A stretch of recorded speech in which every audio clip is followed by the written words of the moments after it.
नमस्कार दोस्तों, स्वागत है आपका सोनू ज्ञान गंगा चैनल में। आज आपको जो मैं कहानी सुनाने जा रही हूँ उसे जो भी भक्त श्रद्धा भाव से सुनता है और भगवान शिव के प्रति पूर्ण भक्ति भाव से विश्वास के साथ यह कहानी सुनता है, उसकी सभी मनोकामनाएं पूर्ण होते हैं। अमावस्या और पूर्णिमा, दो बहनों की कहानी। किसी राज्य में एक राजा रानी रहते थे। उनके 4 बच्चे थे, 2 बेटे और 2 बेटियां। एक बेटी का नाम पूर्णिमा और दूसरी बेटी का नाम अमावस्या था। पूर्णिमा बहुत ही संस्कारी सुशील थी। उसका घर में पूजा पाठ करने में, घर के काम में बहुत मन लगता था। वह गाय की सेवा करती थी, नित्य भजन करती थी और घर के सभी कामों को करती थी। परंतु अमावस्या और उसके विपरीत थी, उसका किसी काम में मन नहीं लगता था। मैं पूजा पाठ भी नहीं करती थी और न उसका किसी की सेवा करने में मन लगता था। परंतु दोनों बहनों का बहुत प्यार था आपस में, लेकिन राजा रानी पूर्णिमा से अच्छा व्यवहार नहीं करते थे।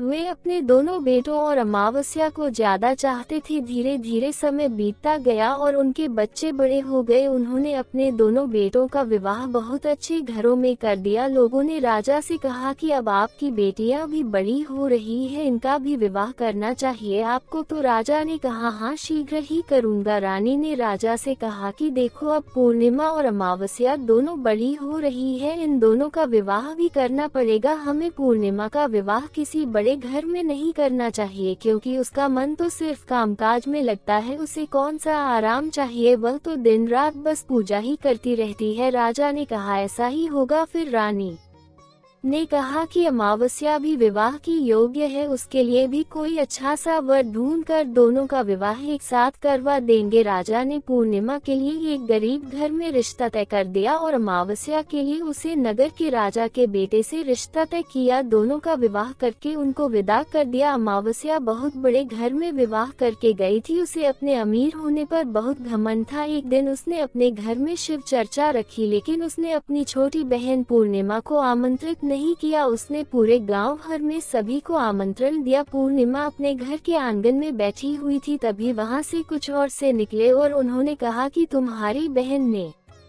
शिव चर्चा रखी है, क्या तुम नहीं जाओगी? तो उसने कहा, नहीं, उसने मुझे आमंत्रित नहीं किया है तो मैं नहीं जा सकती। तो औरतों ने कहा कि पूजा पाठ में भी क्या आमंत्रण की जरूरत है, चलो हमारे साथ चलो, तुम बहुत अच्छा भजन और कीर्तन करती हो। इस पर पूर्णिमा तैयार हो गई और वह अमावस्या कहाँ चली गई, परंतु अमावस्या को ये पसंद नहीं आया। उसने पूर्णिमा से कहा कि अब तुम बिना बुलाए मेरे घर आ ही गई हो तो दूर जाकर बैठ जाओ और किसी काम में बीच में मत आना। बेचारी पूर्णिमा दुखी होकर एक किनारे पर बैठ गई। शिव चर्चा संपन्न हो गई और अमावस्या ने सभी को प्रसाद देकर विदा किया, परंतु पूर्णिमा को प्रसाद भी नहीं दिया। मैं घर की ओर वापस आने लगी तो उसे याद आया कि घर जाऊंगी तो बच्चे प्रसाद मांगेंगे। उसके मन में आया कि क्यों ना मायके चली जाऊं, वहां से कुछ खाने का ले आऊंगी तो बच्चे खुश हो जाएंगे। उसके भाई और भाभी उसे बहुत मानते थे क्योंकि वह उनकी बहुत सेवा करती थी। वह मायके की ओर चल पड़ी, तभी एक बूढ़े बाबा मिले जो एक चबूतरे पर बैठे हुए थे और कोई नहीं, भगवान शिव थे। उन्होंने कहा, बेटी यहाँ से जा ही रही हो तो मेरे लिए 2 बाल्टी पानी भर कर दे दो और मेरा ये चबूतरा साफ कर दो। अब मेरी हिम्मत नहीं है, ये बहुत गंदा हो गया है। पूर्णिमा ने कहा, ठीक है बाबा जी। उसने सारा काम किया और पानी भर कर रख दिया। तो भगवान भोलेनाथ कहा कि तुम बेटा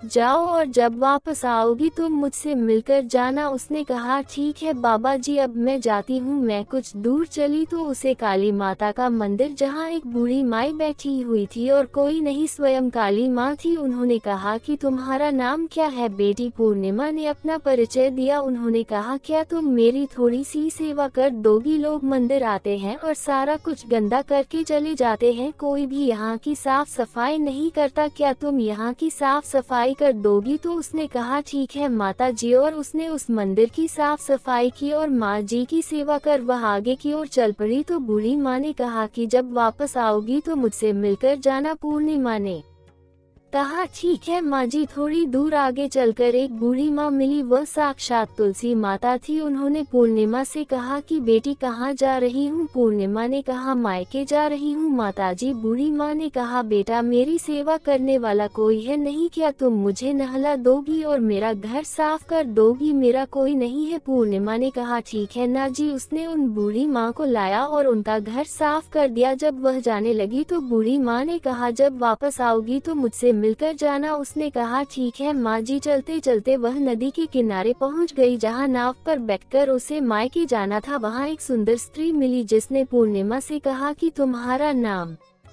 क्या है। उसने अपना परिचय दिया। सुंदर स्त्री ने कहा कि मेरा यहाँ कोई नहीं है, ये सब सामान के नाम में रखने में मेरी मदद करोगी। उसने उसे स्त्री की मदद की। वह स्त्री और कोई नहीं गंगा मैया थी। पूर्णिमा अपने मायके पहुँच गई। वह घर पहुँची तो भाई और भाभी ने उसका खूब स्वागत किया, उससे बहुत प्यार करते थे। भाभीियों ने बहुत सारा सामान देकर उसे विदा किया। जगह वापस आ रही थी तो नदी के किनारे पर उसे वह स्त्री मिली जो साक्षात गंगा मैया थी। उस स्त्री ने कहा कि बहन मेरे पास बहुत सारा सामान है, क्या यह एक थैला तुम अपने पास रख सकती हो, इसकी मुझे जरूरत नहीं है। पूर्णिमा ने कहा ठीक है। मैं आगे चल पड़ी। फिर उसे बूढ़ी माँ मिली जो तुलसी मैया से। उन्होंने भी उसे एक फैला दिया और उसे विदा कर दिया। आगे चलकर उसे काली माँ का मंदिर मिला जहाँ स्वयं काली मैया बैठी हुई थी। बूढ़ी माँ के भेष में काली माँ ने पूर्णिमा को एक थैला देकर आशीर्वाद दिया। आगे चली तो उसे चबूतरे पर एक बूढ़े बाबा मिले थे जो भगवान शिव जी थे। उन्होंने भी उसे एक थैला दिया और बहुत सारा आशीर्वाद दिया। वह सारा सामान लेकर घर आ गई। उसने घर लाकर 5 थैले रख दिए। उसने सबसे पहले मायके वाला थैला खोला। खाने पीने का सामान और कपड़े और घर का सामान था, वह सब बच्चों को दे दिया। बच्चे बहुत खुश हो गए और वे खेलने लगे। बाद में उसने 4 थैले खोले जिसमें भगवान भोलेनाथ ने उसे बहुत सारे आभूषण और आशीर्वाद दिया था। सभी धन संपत्ति थी। माता तुलसी ने उसे सभी धन धान्य से भरा हुआ फैला दिया। माता गंगा ने उसे वस्त्र और आभूषण दिए और माता काली ने बहुत सारे दिव्य आभूषण और संपत्ति दी। अब पूर्णिमा के घर में किसी भी चीज की कमी नहीं थी। खुशी खुशी रखने लगी। उसने सोचा क्यों ना घर पर शिव चर्चा रखी जाए।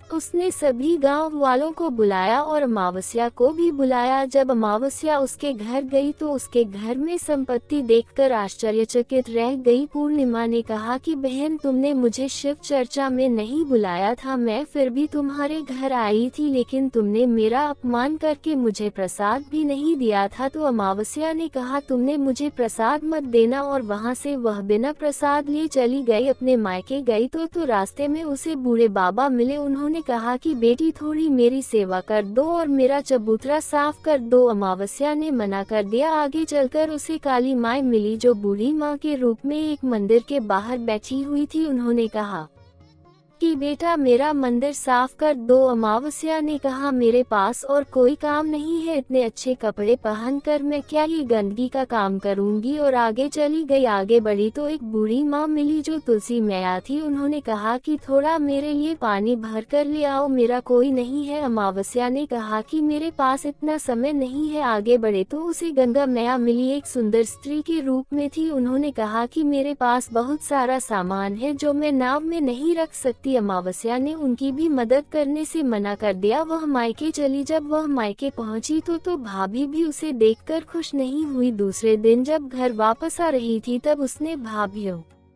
से कहा कि पूर्णिमा को तो इतना सारा सामान देकर विदा किया था, क्या मुझे कुछ नहीं दोगी। तो भाभी ने कहा तुम घर जाओ, तुम्हारा सारा सामान मिल जाएगा। वह आगे आई तो उसे गंगा मैया मिली। उसने उनसे कहा कि क्या पूर्णिमा को इतना सामान दिया था वह मुझे नहीं देंगी। तो गंगा मैया ने कहा जाओ, तुम्हारा थैला घर पर पहुंचा दिया जाएगा। इसी तरह काली मैया, तुलसी मैया और भगवान भोलेनाथ ने भी उससे कहा कि तुम्हारा सामान घर पर पहुंचा दिया जाएगा। वह जब घर आई तो उसे 5 पहले घर पर मिले। उसने एक एक करके सारे थैले खोले। सब में पत्थर, कंकड़, मिट्टी, धूल भरा हुआ था और भगवान भोलेनाथ के थैले में सांप और बिच्छू भरे हुए थे। इससे वह बहुत दुखी हुई और गुस्सा होकर अपनी बहन के पास गई। उसने पूर्णिमा से कहा कि भगवान से तुम्हें से खुश होते हैं क्या? तुम ऐसा क्या करती हो जिससे भगवान ने तुम्हें इतने सारे सामान, वस्त्र, आभूषण दिए और मुझे कुछ नहीं दिया, यहाँ तक कि मुझे मायके से भी कुछ नहीं मिला। तो पूर्णिमा ने कहा कि अमावस्या, तुम्हारा यह व्यवहार ही तुम्हारे दुख का कारण है। तो मायके में भी किसी की मदद नहीं करती, किसी का कहना नहीं मानती और घर का कोई काम नहीं करते। इसी तरह रास्ते में मिलने वाले भगवान भोलेनाथ हो, ये काली माता, तुलसी मैया से लेकर गंगा जी तक को तुमने हर काम के लिए मना कर दिया, इसीलिए उन्होंने तुम्हें आशीर्वाद में ईंट, पत्थर और